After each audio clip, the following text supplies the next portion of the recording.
গাছটির বয়স প্রায় 7 থেকে 8 বছর হবে।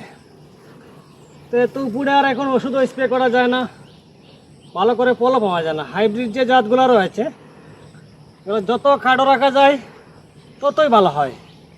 এজন্য করছি কি দেখেন, গোটালটা গাছকেই খাটো করে দিতেছি,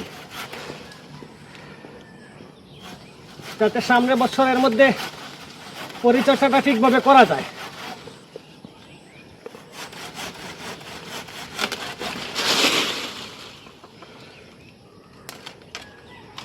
এখান থেকে যে ডালগুলো আসবে এগুলোতে আগামীতে ফল হবে, ফলের সাইজও ভালো হবে, আর নিচ থেকে ওষুধও স্প্রে করা যাবে। এই কারণে গাছটাকে কাটো করে দিলাম।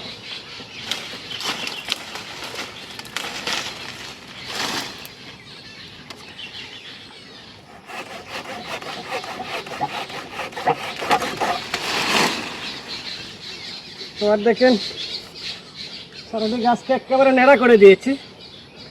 এবার আমরা করবো কি, আর আশপাশ দিয়ে একটু কুপিয়ে সামান্য কিছু ডিএপি সার আর কিছু গোবর, সামান্য ইউরিয়া সার ব্যবহার করব।